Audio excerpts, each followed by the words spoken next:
اوكي እግዚአብሔር አምላክ መስገን ሎሚ ንሪዮ ቃል ኢየሱስ ማን ተብሎ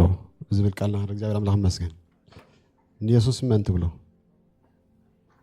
ብዙህ መንገድ ሰሚዕና ይንከውን ንخل ዲስካስ ገርና ለሁን ከውን ንخل ሎሚ ግን ኣብዚ ግዜ እዚ ኢየሱስ ክርስቶስ ማን ኻት ተብሎ ማን ይንሱ ሰብ አርካ ጥራይዲዩ ሰብ ጥራይዲዩ ነብይ ጥራይዲዩ አምላክ ጥራይዲዩ ወይውን ሐረት ከም ተራሰብ ኣብ ምድሪ ጉዕዞ ወዲኡ ጨረሸ ዲዩ ማን ይትብሎን ኢየሱስ ክርስቶስ ሎሚ ዝብል ካብቲ ብዙሕ ምን ብሎ ዝግባና ሄዳትና እግዚአብሔር አምላክ መስገን ክብሩን አምላክ ይሁን ቅድሞ ግን ሐጽ የጸሎት ክንጽልሞ ናቦን አጥና እግዚአብሔር አምላክ መስገን أملاخنا እግዚአብሔር በጎይታና መድኃኒና ኢየሱስ ክርስቶስ እንመስግነካልና እግዚአብሔር አምላክና አብይ አምላክ ስለዝሆን ካንስም ካይባረክ እጅ ድማ እግዚአብሔር መልስካ ኢየሱስ ክርስቶስ ምን መሆኑ ክትገልጸልና ኣብቲ ዝነበረና ድማ ክትወስኸልና እግዚአብሔር ስለዝፈተኻ እግዚአብሔር መንፈስ ቅዱስ ኩልንትና ተቋያጸር ናብቲ ዝባሃለና ከነድህብ መታንክን ከል እግዚአብሔር አምላከይ ኢየሱስ ክርስቶስ ስብርዳና ክብር ዘበለ ኩልና አኻ ይሁን ኢየሱስ ክርስቶስ ስም አሜን እግዚአብሔር አምላክ መስገን ወንጌል ማቴዎስ ክልተ አገድስት ነገራት አለው ክልተ ሐረጋት ማለት ነው ኖሆ ካብ ሰሎሞን ዘዓቢ ኣብዚ ያሎ ዝብል ሓንቲ እቲ ሓንቲ ከዓ ከምቲ የናስ ሰለስተ መዓልትን ሰለስተ ለይትን ዝገበረ ከምኡ ከዓ ወዲ ሰብ ከዓ ገብር ይግባእ እዩ ዝብል ን28 ምዕራፋት ናይቲ ማቴዎስ ዘሎ ምዕራፍ በዘን ክልተ ዜን ይጠቅልል ማለት እዩ ኣብዘን ክልተ ዜን ዘን 28 ናይ ወንጌል ማቴዎስ ዘለዋ ምዕራፋት ኣብ ክልቲአን ክንመቕለን ንኽእልና እግዚአብሔር አምላክ መስገን እቲ ካብ ሰሎሞን ዘዓቢ ኣብዚ ዘሎ ማለቱ ካብ ምዕራፍ 20 ካብ ምዕራፍ 1 ክሳብ 25 ዘሎ ብሙሉ ናይ መን እዩ ናይ ኢየሱስ ክርስቶስ ዝመሃሮ ትምህርቲ ብሙሉ ኣብ እንታይ ንረኽቦ ካብ ምዕራፍ 1 ክሳብ ምዕራፍ 25 ዘሎ ሙሉ ትምህርታት እንታይ ናይ መን ናይ ኢየሱስ ክርስቶስ ትምህርታት እዩ ስለዚህ ከምቲ ናይ ጥበብ ናይ ሰሎሞን ጥበብ ብምስላታት ይኹን በኻልእ ዘረበታት ዝዛረብ ዝነበረ ወምኻ ዛስዋይኑ መስይልዎ ዘሎ ካብ ሰሎሞን ዝዓቢ ኣብዚል በርስ ጽቂሉን ሰሎሞን ያምጻን ማለት ካብ ምዕራፍ 25 26 27 ከ አንታዩ አቡ እንታይ ነሪ ናይ ኢየሱስ ክርስቶስ ምስቕለት ሞት ትንሳኤ ነሪ ስለዚህ ከምቲ ዮናስ 3 መዓልቲ 3 ለይትን ዝገበረ ወዲ ሰብ ካንታ ገበር እዩ ከምኡ ገበር ይግባእ እዩ ዝብል ሐሳብ ከዓ ነዚ ይመልክት ማለት ስለዚህ ማቴዎስ ኣብ ክልተ ነገር እንታይ ገርና ያለ ማለት እዩ በዘን ክልተ ሐረጋት 28 ምዕራፋት ኣብዘን ክልተ ዜና ኣተው ማለት እግዚአብሔር አምላክ መስገን ማን ምዃኑ ኢየሱስ ክርስቶስ ካብዩ ዝያዳ ንረኽቦ ንኽእልና ናይ ኢየሱስ ክርስቶስ ትምህርታት እንተራን ፈልጥ ዲና እግዚአብሔር አምላክ መስገን እንታይ ኢና ንርኢ ወንጌል ማቴዎስ ብፍላይ ማለት እዩ ወላ ካብ ኩሉ እንታሎ ወንጌል ማቴዎስ ብፍላይ ግን ናይ ኢየሱስ ክርስቶስ ትምህርታት ብሙሉ ኣበይ ንረኽቦ ማለት ኣብ ማቴዎስ ነው እግዚአብሔር አምላክ መስገን ናይ ኢየሱስ ክርስቶስ ዝገበሩ ትምህርታት ግብርታት ብሙሉኻ ኣብ ካሊእ ለ ማለት ይኮን ግን ዝያዳ ማለት እዩ ዝያዳ ዝገበሩ ግብርታትን ተኣምራታትን ካብይ ረኽቦ ማለት እዩ ኣብ ወንጌል ማርቆስ ረኽቦ እግዚአብሔር አምላክ መስገን ናይ ኢየሱስ ክርስቶስ ካብ ምውላድ ጀሚርካ ዲቴይልካ ኣብ ካሊእ ምዕራፍ ኣብ ካሊእ ቦታኻ ዘየለ ታሪኻት እናምፅኻ ታሪክ ህይወት ናይ ኢየሱስ ክርስቶስ ዝያዳ ካብ እንታይ ረኽቦ ማለት እዩ ኣብ ወንጌል ሉቃስ ከዓ ረኽቦ እግዚአብሔር አምላክ መስገን ኣብ ካሊእ ዘየለ ምስላታት ካብ ይረኽቦ ኣብ ወንጌል ሉቃስ ረኽቦ ዛዕባ ጥፉ ወዲ ብዙሕ ክንብል ንኽእል ወንጌል አሚን ወንጌል ዮሐንስ ተኸይና እግዚአብሔር አምላክ መስገን ናይ ኢየሱስ ክርስቶስ መንነት ንፈልጥ ብዝያዳ ማለት እዩ ንሱ ክርስቶስ ወዲ አምላክ ንሱ ወዲ ሰብ ወዲ አምላክ እንዳበል ዝትንትኖ ዝዛረቦ ዘሎ ጽሑፋት ማልያ ይብሉ ስለዚህ ኢየሱስ ክርስቶስ ምን ምዃኑ ክትፈልጥ ትዳደሊኻስ ናብይ ኸትኸይ ዝያዳ ማለት እዩ ናብ ወንጌል ዮሐንስ ብዙሓት ኣገልገልቲ ወይ ክንመሃር ከለና ወይ ጀምር ክንመክልና መጽሓፍ ቅዱስ ብምንታይ ጀምር ይብልኻዮ ብዮሐንስ ጀምር ይብልኻ ምክንያቱ መንነቱ ናይ ኢየሱስ ክርስቶስ ኣብ ምንታይ ጎሊሑ ስለትረኽበኻ ካብ ዘለዓለምነት ጀሚሩ ምዕራፍ 1 ኣቡ ብዝያዳ ወዲ አምላክ ፍላይ ከዓ ነቲ መለኮታዊ መንነት ናይ ክርስቶስ ከዓ ኣበይ ረኽቦ እግዚአብሔር አምላክ መስገን ኣብ ዮሐንስ እግዚአብሔር አምላክ መስገን ክርስቶስ ኢየሱስ ክርስቶስ ጎይታና አምላክ እዩ ስለዚህ ኢየሱስ ክርስቶስ ሎሚ መንና እንብሎ መንና ልናስዕና ዘለና ከይትብል ንኽእል تقولكم كاش غريبل من مخانو ስለዝፈለጥና ናስዒብናዩ አይኮን እንዴ من مخان ኢየሱስ ክርስቶስ እንትዳፈልጥካ ኣብቲ ትክክለኛ ቦታ ካጥመጥ ኢየሱስ ክርስቶስ መኻን ምን መኻን እንትዳፈልጥካ ኣብቲ ትቅመጥ ኣብቲ ትክክለኛ ቦታ ኣብና ተቀምጥና ዘለና ምስ ክርስቶስ ኣብ ሰማያት ኣብቲ የማ ኣብ ክርስቶስ ሰማያሎ ኣብ የማን ግርማ ኣምላኽ ዘለዎ من مخان ስለዝፈለጥና ኢየሱስ ክርስቶስ ወደ ኣምላኽ መኻን ስለዝፈለጥና ስለዚ ናይ ኢየሱስ ክርስቶስ من مخان ምፍላጥ ማለት እንታይ ኣብቲ ዝግበአካ ቦታ መቀማጥ ማለት ኢየሱስ ክርስቶስ من مخان ተራ ዘይትፈልጦ ኮይንካ ዝግበአካ ቦታ ኣይትፈልጦና ኣይ ቦታኻን ኣይምልከተካን ስለዚህ ኮ ሰባት ኩምስርካን ለወሲ ኢየሱስ ክርስቶስ ወደ ኣምላኽ ከምዚ እንዳበለ ዝመስኩልና من مخان መጀመርያ ይነግሩና ሞ ኣብቲ ዝግበአና ቦታ መታን ክንቀመጥ ማለት እግዚአብሔር አምላክ ይመስገን እስራኤላውያን በፍላይ ከአይሁድ ኢየሱስ ክርስቶስ ካብቲ ቀንዲ ዘንቀፎም ዝነበረ ጉዳይ ወደ አምላክ ስለዝበለም ወደ አምላክ ስለዝበለም ስለትግብር ምዕራፍ 10:33 ስለትጽቦ ግብረታትና ይኩናን ነቀትለካ ዘና ስለምታይ ስለትጽቦ ግብረታትካ ይኩናን እንታይ ዳ ሰብ ክነስኻሲ እንታይ ዝገበርካ ማዕራ አምላክ ስለዝገበርካ እዚያ ናብ ምንታይ ግብጽሓቶ ናብ መስቀል ብጽሓቶ ያብራም ለሐመስገን እንተ ዝፈልጦን ኢየሱስ ክርስቶስ ማን መኻንሲ አይምሰቀል ጎን ነር እንኳን አኸማን ይፈልጦ አይኮን እንዴ እንኳን አኸማን ይፈልጦ አንተ መስቀል ይመኸል ነርስ አይ ባህልን እንበርታይ መበልና ነምሰ ይሁዳውን ጎይታ ይባርኩም በልና ያና አይ ባህልን እንበር አይኮን እንዴ ናብ መስቀል ዘብጽሐንስ ጠቂሞ እዚ ዝወሎ መንዲው ግን ከም ትጽሕፍካ አኺሪካ ይግቦይ እግዚአብሔር አምላክ ይመስገን ስለዚህ ኢየሱስ ክርስቶስ እንኳን ተሰቅለዶ ይኩን እንዴ አና ቢሆት መታን ክንነብር ናና መታን ክትዕመና ኣብቲ ትክክለኛ ቦታና መታን ክንቀመጥ ሞቲው መይቱ ክትንሰለው ማለት እግዚአብሔር አምላክ ይመስገን ስለና መስቀል ዘብጽሕቶን ኢየሱስ ክርስቶስ እንታ ሰብ ክነስኻሲ ማዕራ አምላክ ምግባርካ ምስራዕካ ወደ አምላክ ማለት እንታይ ማለት እዩ አምላክ ማለት እዩ ተቢካል ማለት ወደ አምላክ ማለት አባይሁድ እንታይ ማለት እዩ አምላክ ማለት እዩ لذي زيان أمتى يبصحته زعبا سنبت مسعرة يكونن زعبا خالتات يكونن قال الصوت والسخيو سبك السخاجن مع رأى أملاخ مسرعة جابر أملاخ مسجد الذي يسوع كريستوس لهم مننا نبلو هذا أدمي وديو زي حالة في نورمال تاريخ كم ترى سبنا نحسبه ويسوع كريستوس نبي ترايديو ويسوع كريستوس أملاخ ترايديو ويسوع كريستوس سب ترايديو ويسوع كريستوس نبقى خمس زخون سب نزبلنا يوم ماني يسوع كريستوس ماني نبلون يسوع كريستوس سؤال يكون كلام سي مالتي يسوع كريستوس بزح نقرس زبحاليه زي حساب اللي جابر الله مسجن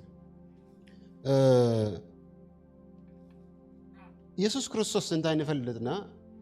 ابحاد بيرسون ابحاد انا يسوع كريستوس انتي له بتصم أملاخيو بتصم سك كون عندي نقولون لازم يجيب كريستيان السابق هنا ولا بتصم أملاخيو أبتحد أنت هلو بتصم أملاخن بتصم سبن بتصم أملاخ زبل يود حساب حج خاني يسوع كريستوس بتصم أملاخ ديو أيكونن زبل كساب حج انتاي أكره خرج زبل سب مخانو ولا يفلتوا انتاي سب كنا صاحب كمان يلمو يجيب أملاخ مخانو جن مجمرات حيزونيرو الجون يقصر له جنا خا بزجدد ملكو حتى قبري أكاتا أخوينا حتى قبريو قصلي هم حايش لكم ما يتحسوا إذا قد دايزي مالتي نبي تكرسيان ثمانية ميجي مريا زين برد بيت كرسيان يقول كف فال زين برد أكاتا زين برد قد دايو تبزعبا سب النتو يكون نزار بدلنا بزعبا أملاها من الناس كم يجري أملاها ونسو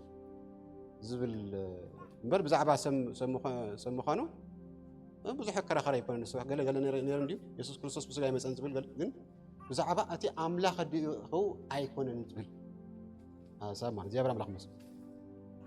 أوكي أبز مدري اسم كذي ننبر سبات تزعبي حتو ملص جبو أنت أيو تزبلت حتو يسوع كريستوس من كابزي زبلت حتى أبو يزلنا مفتاح مالت من مخانة تلافلت كايو وتخاطب قال الله مالت زلالم نتكاسب كمالت جابر الله مسجد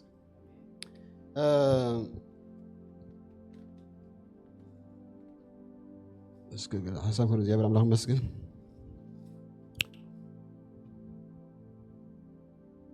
በማቴዎስ ምዕራፍ 16 ካብ 13 ክንብበ ኢየሱስ ምድሪ ቂሳርያ ናብ ፊልጶስ ምስ መፀ ንደቀ መዛሙርቱ ሰባት ንወዲ ሰብ መን ይብልዎ ኢሉ ሓተቶም። መን እዩ ዝሓቶም ዘሎ? ንኢየሱስ ክርስቶስ ንገዛ ርእሱ ይሓቶም ዘሎ። ንሓቶም ይሓቶም ዘሎ ግን ንዑስ መን ይብልዎ? ንሳቶም ከዓ ገሊኦም ዮሐንስ መጥምቅ ካልኦት ድማ ኤልያስ ገሊኦም ኤርምያስ ወይስ ሓደ ካብ ነቢያት ዝብሉ ኣለው ኢሎም መለስሉ። ንስኻትኩም መን እዩ ትብሉኒ ኣለኹም በሎም። ስሞን ጴጥሮስ ንስኻ ክርስቶስ ወዲ ህያው ኣምላኽ ኢኻ ኢሉ መለሰሉ። ኢየሱስ ከዓ መሊሱ ስምዖን ወዲ ዮና እዚ ኣብቲ ኣብ ሰማይ ዘሎ ኣቦይ እምበር ስጋን ደምን ኣይገለፅልካን እሞ ውፅእ ኢኻ። ንኢየሱስ ክርስቶስ መን ምዃኑ ዝፈልጥ ዝነግረና ሪቨሌሽን ዝህበና መን እዩ? ወዲ ኣምላኽ እግዚአብሔር ኣቦ እዩ። ክርስቶስ ወዲ ኣምላኽ ምዃኑ ዘብርህልና። ስለዚ እንታይ ይብል ኣሎ? እቲ ናይ ሰማይ ኣቦይ እምበር ክርስቶስ መን ምዃኑ ዝገልፀልካ ዘለስ መን እዩ? ናይ ሰማይ ኣቦይ እምበር ስጋን ደምን ኣይኮነን ኢሉ እቲ ምግላፅ ዝርከብ ካብ ምንታይ እዩ? ካብ ኣምላኽ እዩ። ምክንያቱ ኢየሱስ ክርስቶስ ወዲ ኣምላኽ ኢልካ ሓደ ሰብ እውን መንፈስ ቅዱስ ተዘይብርህሉ ኣይኣምነካን እዩ። እቲ ሪቨሌሽን ብርሃን ዝህቦ መን እዩ? መንፈስ ቅዱስ ወይ ከዓ ኣምላኽ እዩ ብርሃን ዝበካ። ኢየሱስ ክርስቶስ ትክመፅእ ዘሎ ክርስቶስ ወዲ ኣምላኽ ምዃኑ እግዚአብሔር ኣምላኽ ይመስገን። ስለዚ እቲ ኣብ ሰማይ ዘሎ ኣቦይ ዳ እምበር ስጋን ደምን ኣይገለፀልካን ብፁዕ ኢኻ ኣነ ብለካ ኣለኹ ኢሉ ከዓ ናብ ካሊኣት ናብ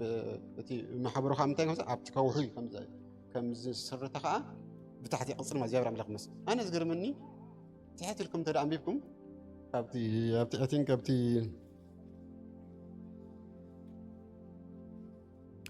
እንታይ ኢሉ ካብ 21 እንታይ ይብል? ኢየሱስ ክርስቶስ ናብ ኢየሩሳሌም ከም ዝድይብ ብዓበይቲ ሊቃውንትን ካህናትን ከዓ ከም ዝስቀል ብሳልሰይቲ መዓልቲ እንታይ ከም ዝገብር ከም ዝትንስእ ኣብኡ ተዛሪቡ። ሽዑ ጴጥሮስ እንታይ ኢሉ? እዚ ኩሉ ሪቨሌሽን ተረኺቡ ካብ ላዕሊ ማለት ኣብ ላዕሊ ኣብቲ ምዕራፍ ዝረአናዮ 16 ዘሎ 7 ኣምላኽ ከም መስክርሉ ሕጂ ኣብዚያ እንታይ ብሎ መስልኩም? ጴጥሮስ ከዓ ንበይነ ገይሩ ባህልካ ዳ እንታይ ጎይታይ እዚስ ኣይብፅሕካ ኢሉ ጎንሖ ጀመረ። ጴጥሮስ እኮ እዩ እንታይ ኢልዎ? ኢየሱስ ግልፅ ኢሉ ንጴጥሮስ ካብ ኣይረሓቕ ሰይጣን ለከስ ሰብሲ ናይ ኣምላኽ ሪቨሌሽን ተቐቢሉ ናይ ካልእ እውን ከእንገድ እውን ይኽእል ማለት ነው። በቲ ናይ ኣምላኽ ሪቨሌሽን ናይ ኣምላኽ ምግላፅ ተቐቢሉ እናበልካየን ከለኻ አንተ እንታይ ኢኻ ንዓስከ ሓንሳእ ከይሰምዑና ዞም ሃዋርያት ክንዓነ እንታይ ክትብ ዘለካ ዳ ኢሉ ዓይነት ምክንያቱ ንበይኑ ፈሊጥ ዝብል ዘሎ እንታይ ክትብ ዘለካ ካብ ኣፍካ ይወፅኻ ማለት እዛ ዓይነት ዝብሎ ዘሎ ማለት ኢየሱስ ክርስቶስ ግን ሰይጣን እኮ እዩ። ናይ ሰብ እምበር እንታይ ኢሉ ካባይ ረሓቕ ሰይጣን ናይ ሰብ እምበር ናይ ኣምላኽ እንታይ ትገብርና ኣይተሓስብ ኢኻ። እዚ ኩሉ ምግላፅ ረኺቡ ካብቲ ልዕሊ ዘሎ ኣብቲ 96 ካብ ኣምላኽ እኮ ሪቨሌሽን ተቐቢሉ ወዲ ኣምላኽ ምዃኑ እግዚአብሔር ኣምላኽ ይመስገን። ግን ክርስቶስ ክስቀል ተዘለዎ ኣይስቀል ንብሎ ኣሎ ኣይተሓልፋና ኣይትኸይድና ኸናቡ እግዚአብሔር ኣምላኽ ይመስገን። ኢየሱስ ክርስቶስን እንታይ ከም ዝኾኑ ኩሉ ስለ ዝፈልጥ ነበረ እግዚአብሔር ኣምላኽ ይመስገን። ገሲፅዎ ኣታ ሰይጣን ኢልዎ ሰይጣን ጴጥሮስ ማለት ኣይኮነ ግን ሓሳብ ዝቐበለ መን እዩ? ሰይጣን ሓሳብ ኣቢሉ። ስለዚ ክልቲኡ ኣሎ ማለት እኮ እዩ። ሓሳብ ኣምላኽ ትቕበል እሞ ሓሳብ ሰይጣን ከዓ ትቕበል ትኽእላ ማለት እዩ። ሰሎሞን እዚ ቤተ መቅደስ ኣምላኽ ሰሪሑ ምሽ ቤት ተቐጥረት ከዓ ማዕደ ባሕዶ ፊት ንፊት ከዓ ሰሪሑ። ስለዚ ተዘይጠንቀቅካስ ክልቲኡ ነገር ከተማልኦ ትኽእልኻ ማለት እዩ። እግዚአብሔር ኣምላኽ ይመስገን። ስለዚ ናይ ኣምላኽ ነገር ሪቨሌሽን ተቐቢሉስ እንታይ ከዓ ናይ ሰይጣን ከዓ ተቐቢሉ ጎኒ ጎኒ ከዓ ካብኡ ሓሳብ ከይወፀና ማለት እዩ። እግዚአብሔር ኣምላኽ ይመስገን። ስለዚ ንሱ ተሓደልያ ዘለኹ ሓሳብ ንቐድመይ ዘምፅእኹ እዚኣ ኢየሱስ ክርስቶስ ንስኻ ወዲ ህያው ኣምላኽ ኢኻ ኢሉ بزعبة كالوت أرمياس يبلو يوحنس متما حرخ من نبيات يبلو كالوت يبلو بزحات يبلو that's why نحن خلوا من يسوع كريستوس منا نبلو زلوا نسخاتكم كمان تبلوني أنا كمان يبلون نسخاتكم من تبلوا يسوع كريستوس مالتي سب ترايدهم تبلوا أملاخ ترايدهم تبلوا سبن أملاخن هنديو ترى سب ديو ترى نبي ديو ترى ممهر ديو ترى تمرت أمرات تقبل زمان ترايديو انتهي ماني يسوع كريستوس جبر عملهم مسكن كم زبالكم أبتي يسوع كريستوس فوتس سب مخانو زكاة بزح يكون يسوع كريستوس أبتي فوتس أملاخن أبتي فوتس سبنتو بزح زكاة أي يكون أبتي فوتس أملاخ مخانو كم زين نجاركم أكاتئن زكاة أنزلن ككاتئن وذو هون مال نمتى كريستيان كان مفوز مفلاي كأزقون أجات أمثال مال جبر عملهم مسكين قال يوم يسوع كريستوس سبت راي كمان أيوه سبت راي كريستيانات بذكر كريستيانات يسوع كريستوس سبت راي مو كم لك هم تنبع بيشز قبرود نزم بحر إفرا مقيلهم كان سوها بتي عمله ذهب حيلي كأنت يقبل نيرو تمرت أنت أمراتني يقبل نيرو بر ترى سبي زبل بحاله لماتي إذا كن بمسارتك جاي بدك أسأل كل الناس زلوها قلت يا بارك كون تهم بدك أسأل كل الناس زلوها زي ورام لهم مسجد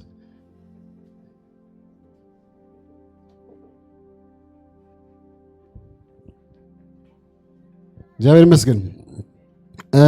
سلذي لك حمزة خمان سبيم بر ولا بزحت أمرات أنت جبره واحد إنك نجار تجبره وزحت نجار تجبره كم زخمان لك هم تم كدم تمرت أمرات نجارم زحلفون ده اللمبر من ما عمله يكونن زبل أبى هلاون اللي جابر عمله مسجد إتم كال بتخال وجن كأنتينر جابر عمله مسجد إجزابير نتزيت لواوت نتني أملاخ نتزيت لواوت نتني أملاخ لقون نقديفهم يسوع كريستوس انتايم أبز ما يكون كله انتاي خونه انتاي أملاخي أبز ما يدري خون كله خا أملاخ النتوجا كدرو يبيلو أبز خون كله خسبت راي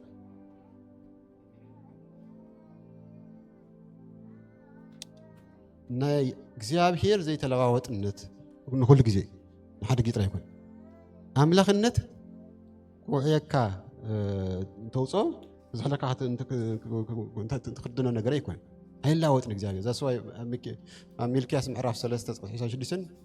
هاي زي تلوات النثني أملاخ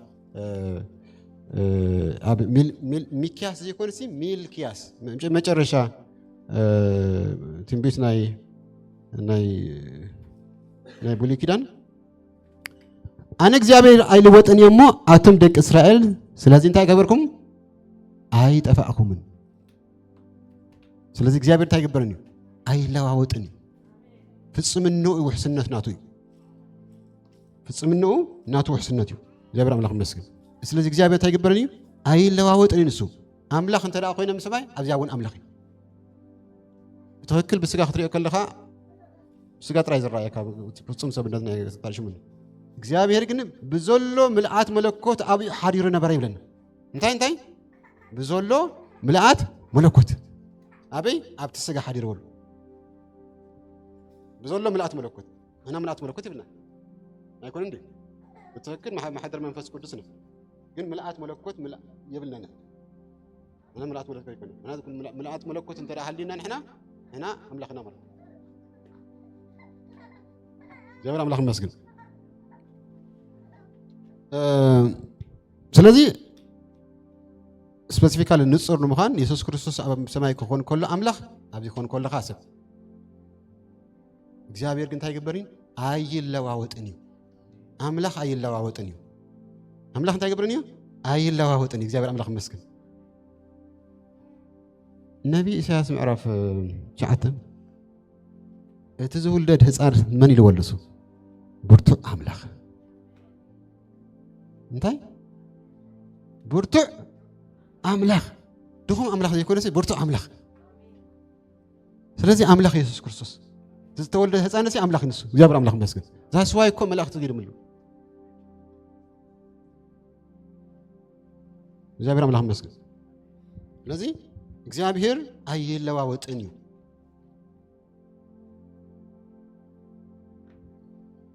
ኦኬ ስለዚህ ዋላ ዕብራውያን ምዕራፍ 8 ምዕራፍ 13 እውን ትማል ኢየሱስ ክርስቶስ ታይሉ ኢየሱስ ክርስቶስ ትማልን ሎምን ንዘላለም ንሲ አይለወጥን እዩ። ትማልን ሎምን ንዘላለም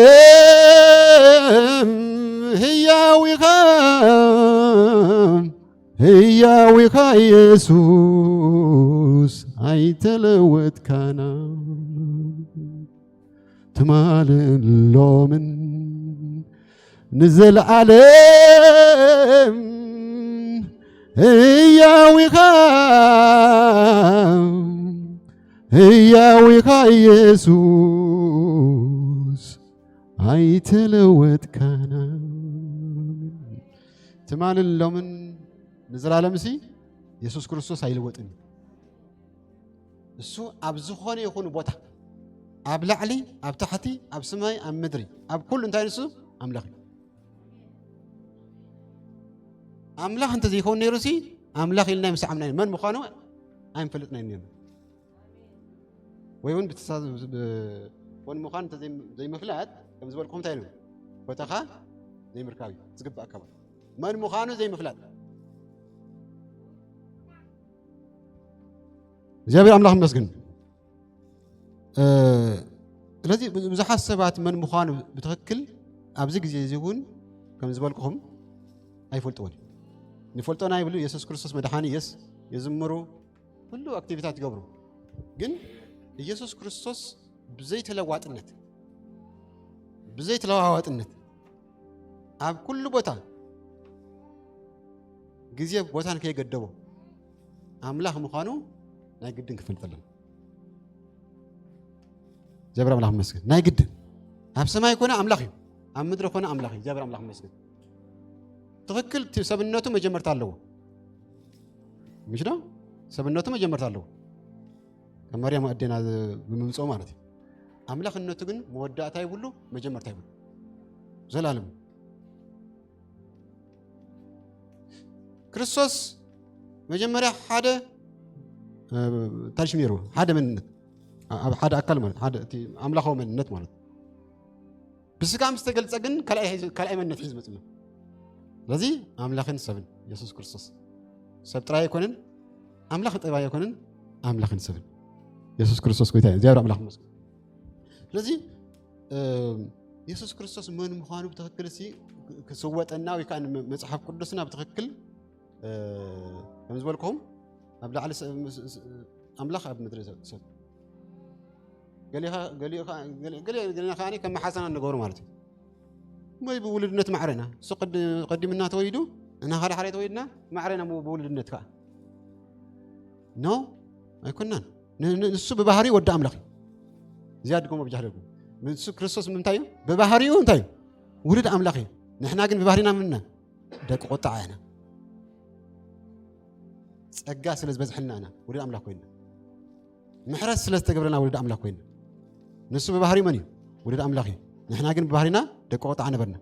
ግን ነቲ ቀደም ዝገበርና ኩሉ ኃጢአት ተገከም ይሕለፍ ሓዲጉ ሕጂ እንታይ ኮይና ባሮት ዘይኮና ልብ ትክክል ባሮትና ግን ታይና ተቀንድ መንነትና ውልድ አምላክ ኢና በክርስቶስ ተወለድና ውልድ እግዚአብሔር አምላክ ይመስገን። ክርስቶስ ኢየሱስ ክርስቶስ ጎይታና አምላክ እዩ። ገንዘበልኩም ብዙሓት ሰባት ኢየሱስ ክርስቶስ መሆኑ ምዃኑ በቲ አክቲቪቲ ዝገብርዎ ነገራት ክርስቶስ መሆኑ ምዃኑ ክብልዎ ይደልዩ ግን ዳሕራይ ግን እንታይ እውን ኢየሱስ ክርስቶስ በትክክል ብዙሕ ግዜ ስዒቦሞ መን ምዃኑ በትክክል ከም ዘይፈልጥዎስ እንታይ ሓደ ካብቲ ኣብነታት ንረኽማ ኣብ ዮሐንስ ምዕራፍ 14 ካብ ወንጌል ዮሐንስ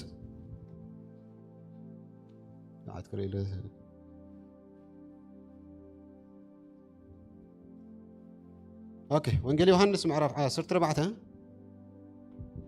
ካብ ዳሕመታ ጽቡቕ ያኽተረዳና ካብ ስለዚህ ከንጀምር አና አበይ ከይደ ኣለኹ ምዕራፍ 4 ማለት እዩ ኣነ ናበይ ከም ዝኸይድ ትፈልጡ እቲ መገደይ እውን ትፈልጥዎ ኢኹም። ቶማስ ከዓ ጎይታይ ናበይ ከም ትኸይድ ኣይፈልጥን እየ نت من قد خا كم يجرنا أنا نفلتو بلو يسوس كابلو من قد نحكي هوتنا أنا بزي كأباي حدا كنا ببز حيلبون نعاين تتفلتوس نبي ما فلتكم ونيركم كاب حكي تفلتون ريهم ون اللهم فيليبوس كايلو أعطش شو ما أنت بعد قويتا نبور ينامو يأخلنا انتايلو نبو ترى النمبر نخيل اللي خصص بلهم بقى بدحريو نحط نقري بالله يأخلنا هنا ماني زارب زلزي فيليبوس هجي نخيل نحن بخال من قد خاني نبي نخيل مسيركم كان وانجيل يوحنا معرف حدا انت كبر عن سلسلة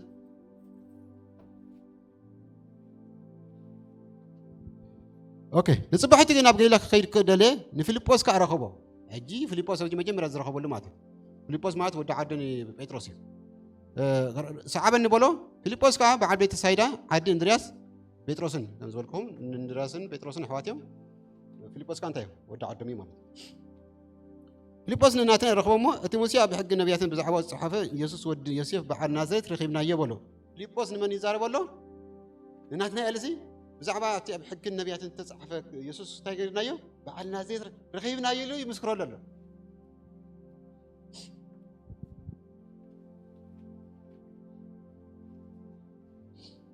نبزي مسكر له الحركة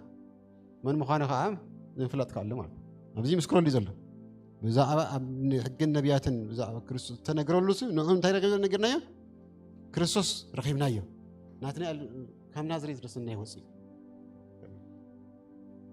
هجي مسكارن من يزخون زله فيليبوس مسكار زخون زله أبزي أم أعرف 14 خنتاينا نبور النمبر يأخلنا ينو يسوع كريستوس بتفكر كريستوس سو أملاك مخانو أي برهلو منياتو إذا عايز رأينا من رأيله عايز رأينا من نبور رأي لذي أبوه باي كم زلوا أبوه أنا أبوه كم زلوا خليت فلت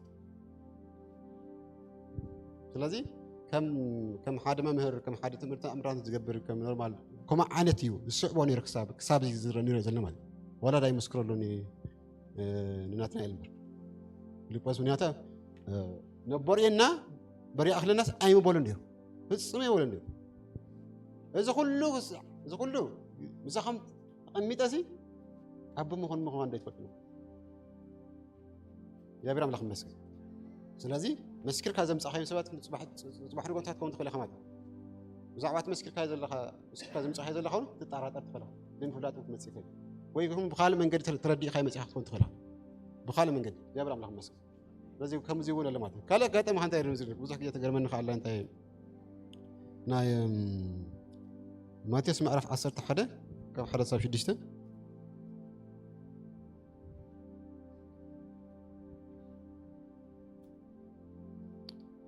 كنا دم يسوع عصرت خلت دك مزامرت إذا مسود عاب كتماتات كمهرين كسبخن كأو حلفة يوحنا سبت ما عصرت كل ورق قبل كريستوس سمعه كاب دك مزامرت خلت اللي هو اتزمت سخادي هوايس كله خنسب ينا بلو انتايلو تزمت بركن السخادها عرف هذا كلكم يوحنا سلام بكم عرف هذا سنة ساعة إنه حتى عالم زرحك جيش الأملاك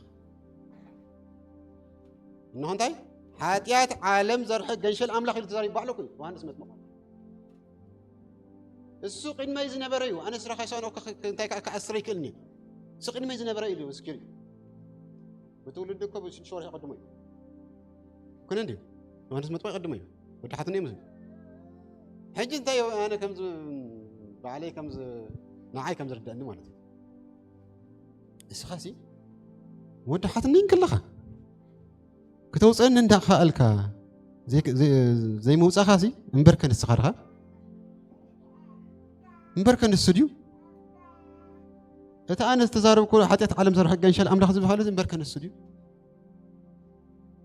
لذيذ اتزمت مبركن السخارها ويسكال هنصبه يوحنا سمعت ما أتي حتى إنه حتى عالم زر حق إنشاء الأمر خذ بالاسم إنه صراحة سؤالنا كنتاي كأسر كوا بقى يكون نسق دمي زنا برأيو زبالة ኣብዚ ካ እንታይ ኢሉ እንታይ ዝኮን ዘሎ ዝግባእ ኣነስ ኣብዚ ማእሰርቲ ይመረን ኣሎ ይኸብደን ኣሎ ኣይ ወዳሓትና ኣይ በላን ዘሎ ኣይ እቲ ቀደም ዝነበረ ሪቨሌሽን ጠቅላላ ጠፊ ቀደም ዝነበረ እንበርከ ከማይን በለን ነይሩ እንበርከ ካልእ ክንፅበ እንበርከ ሕጂ ንስም ብምንታይ ዝመዘን ዘሎ ብዛዕባ እቲ ኮይንዎ ዘሎ ኩነታት ይብኡ ዝመዘ ዘሎ ነገራት ብዛዕባ እቲ ከባቢኡ ኮይንዎ ዘሎ ነገራት ይብኡ እዩ እንታይ ዝገብሮ ዘሎ ንክርስቶስ ቦ እዩ ዝመዝኖ ዘሎ ኣብዛ ህሞት እዚኣ መት ኣብዛ ስለዚ እቲ ዝመፅስ እንበርከ ንስኻ ደኣ ወይስ ካልእ ክንፅበ ኢሉ ካልእ ይብሎ ማለት ካብቲ እንታይ ዝብል ኢየሱስ መልሶ በሎም ከድኩም ትሰምዕዎን ትርእይዎን ዘለኹም ንዮሐንስ ንገርዎ ዕውራት ይርዩ ሓንካሳት ይኸዱ ለምፀማት ይነጽሁ ፀማማት ይሰምዑ ሙታት ከዓ እንታይ ይገብሩ ይትንስኡ ንኻ ድማ ወንጌል መንግስቲ ወንጌል ይስበኻሉ ኢሉ ከዓ ንገርዎ እስዩ ኣይተለወጥ ኣነ ባዕለይ ክንስኻት ሓጢአት ዓለም ገንሸል ኣምላኽ ዝበልካይ ስስኣነ ማለት ነው ትሪኡ ጀበር ኣምላኽ መስገን ስለዚ ሓደ ግዜ ኣብ ፍርሒ ክንከውን ከለና ኣብ ከባቢና ራዕዲ ክኣትወና እንከሎ ብትክክል ኣምላኽ ምዃኑ ንዝንጋዕ ምክንያቱ ብከባቢና ንኣምላኽ ስለ እንመዝኑ ብዝበፅሐና ኩነታት ንኣምላኽ ስለ እንመዝኑ ማለት እዩ ናይዚ ዓብይ ኣብነት ዝኾነና ኸኒ ኤልያስ እዩ ይኮነ እንዲሁ ኤልያስ 430 ዓመት ነቢያት ካልኦም ተወሰኸሎም 4 ገለ ዝኾኑ እስካብ 800 ገለ ነቢያት ጣዖትን በዓል ማለት ነዞም ኩሎም እንታይ ገይርዎ ሓሪድዎም ወራሪዱ ማለት ተወራሪዱ ሓሪድዎም ምዕራፍ 19 ኺና ቀዳማይ ነገሥት አንቢብናይ ግን ኣክዓብ ንሰበይቱ ምስ ነገራ ብዛዕባ ዝኾነ ኩነታት ኣክዓብ ንኤልዛቤል ማለት እዩ ፅባሕ ከምዛ ግዜ እዚኣ ሓደ ከማኣቶም ተዘይገይረ እዩ ኣማለኽተይ ከምዚ ገበር ኢላ እንታይ ገይራ ንኤልያስ ፈሪሓቶ 40 መዓልቲ ከእዞ ሄዱ ኣይገርመኩምን እምበርከ ወላ ትሪኢኹም ሊትራልሲ መን ዝያዳ ኣብ ቤት ዝፍራሕ ማለት እዩ ሰብኣይ ድዩ ወይስ ሰበይቲ ሰብኣይ እዩ በቲ ናይ ቀደም ፍለሎም እኳ ድሓኒ በቲ ናይ ቀደም ማለት እዩ በቲ ናይ ቀደም ሰብኣይ ዝፍራሕ ሰብኣይ ክምፅእ ክብል ከሎ ካብ ስራሕ ወይ ገለ ጉያ ኢኸ ናብ ገለ ተኣቱ ማለት እዩ ገለ እንተደሊኻ እውን ብኣማላጅነት ጌርካ ትረኽቦ ገለ ዝሕተት ተሊካ ብምንታይ ክትረ ንኣክን ናብ ቦኽታ ሓቶ ከምዚኣ ገዲልና ወላ ፒሮ ወላ ገለ ሻኻ ብኣማላጅነት ጌርካ ትረኽባ ማለት እዩ ክሳብ ክንደይ ማለት ሲ ታሽሞም ዝነበረ ኤልያስ ንኣክዓብ ክፈርሑ ዝግባእ ነይሩ ፊት ንፊቱ ገኒሕዎ ኮነ ኣክዓብ ሰበይቲ እንታይ ገይራቶ ነዲማቶ ታሽም ገብረ ኢለ ይፈርትና ግን ብሓፈሻ ዘረብ ዘሎ ኣዲሙ ኸይዱ ማለት እዩ ዝሓር ግን በልዑ ቢሉ ተመለስ ኢሉ በታ ዝመፃ በታም ዘይወድዕ እየ ስለዝነበረ ክምለስ ከዓ ብግዲ ኮን እግዚኣብሔር ኣምላኽ ይመስገን ስለዚ ሓደ ግዜ እቲ ከባቢና ንኽተሎ ኣምላኽ መን ምዃኑ ይሽፍነና ከምኡ ክኾን ይኮን ኣይግብኦን እዩ ኣምላኽ ረድና እግዚኣብሔር ኣምላኽ ይመስገን ጳውሎስ ተኣሲሩ እንከሎ እኮ ነቶም ደገ ዝነበሩ እዩ ዘባራትዕ ዘፀናንዕ ዝነበረ ኣብ እስር ቤት ኮይኑ ጳውሎስ ስላሴና ኣብ እስር ቤት ኮይኖም መቃውሕ ናቶም ጥራይ ዘይኮኑት መቃውሕ ናቶም ብኩሎም ቤት ማእሰርቲ ዝነበሩ ከዓ ዝተፈትሐ እግዚኣብሔር ኣምላኽ ይመስገን እጂ እግዚኣብሔር ኣምላኽ ናብ ጠቕላላ ክርገኝ ስለዚ ኢየሱስ ክርስቶስ መን እዩ መን ትብሎ ኢና ንብል ዘለና እግዚኣብሔር ኣምላኽ ይመስገን ስለዚ ንስሙ መን ምዃኑ ብትክክል ተረዲእናዮ እቲ ዝግበአና ቦታ ከዓ እቲ ዝግበአና ስፍራ ከዓ ንሕዝ ንሱ ብክርስቶስ ወዲ ኣምላኽ ምዃኑ ወይ ብኸፊል ፓርሻሊ ነቲ እምነትና እንተ ደኣ ንርድኦ ኮይንና ኸነ እቲ ዝግበአና ቦታ ኣይሓዝናየን ዘለና ማለት እግዚኣብሔር ኣምላኽ ይመስገን ኢየሱስ ክርስቶስ ጎይታና ኣምላኽ እዩ ስለዚ ኣብ መፅሓፍ ቅዱስና ብዙሓት ንሱ ኢየሱስ ክርስቶስ ወዲ ኣምላኽ ምዃኑ ዝተገልፀሎም ማእልያ ይብሉ ኣብ መፅሓፍ ቅዱስ ስለ ዝተፅሓፍና እምበር ንሕና እውን ሓደ ከባኣታትና ኣይኮነ እንዲ ስለዚ ዝተፅሓፍና መፅሓፍ ቅዱስ ዘይኮይኑ ንሕና እውን ኢየሱስ ክርስቶስ መሆኑ ምዃኑ ኣሚንና ንስዕቦ ዘለና እግዚኣብሔር ኣምላኽ ይመስገን ስለዚ أسم لوقاس معرف كل تترأينا يوم هذا اسمه له هذا هنال ولا يسمع مال نتقبل قبو كم نتقبل تقدس ود أملاك كي رأيه كم زي موتي منفس قدس بمنفس قدس تنقل ولا موت كم زيري لمن كي رأيه نتقدس ود أملاك نتقبل بمنفس قدس تنقل ولا بمنفس قدس كا ومريحنا من كده نبيت مقدس كآخر جابر من هم مسك هنا ونكم تسمينا عمت جبرت جبر المسكين يوحنس متمون بعلو يجمرا كفليتوي هراي تطراتيو ما أسرت مزراي بيتروس معرف نبتة زرعنا يا بحنتي معرف قبل علينا بتحتن كريستوس يا أملاح تقليت له بتحت هيجن هيكم زقنا لسنا مسكال خير كم زلوا هاي فلتين جبر المسكين لذي ما باولس أب معرف حار رومية توسع 4 تزاربون لك جبر أملاح مسكين لذي يسوع كريستوس نسو اتخمس زلوا كريستوس ود أملاح اتابوس سمره أبوز لا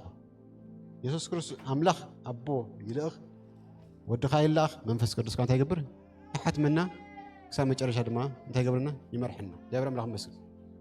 لذي ذكر يسوع كريستوس من مخانو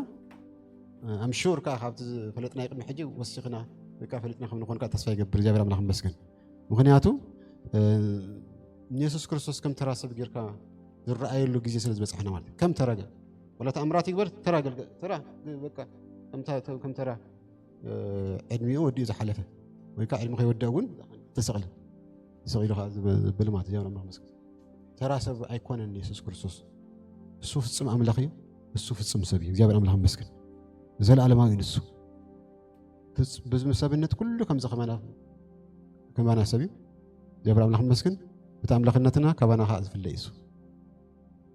نصلي ده هاليلويا يسوع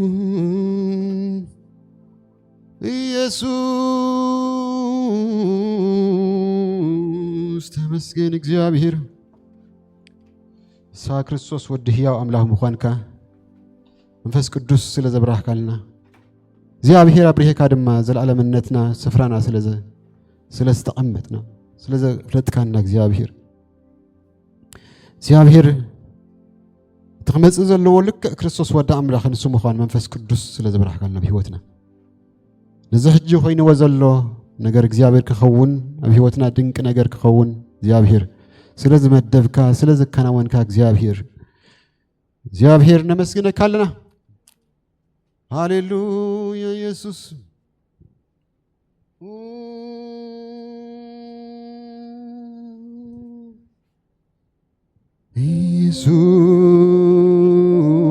ኢየሱስ ናይ ዘላለም ህይወት ቃላልወካም كابيك خيرم مخابأخم من رجعي زيون زل عالم كاباخا وطعس عين نبر عين نبر عين نبر عين نبر عين نبر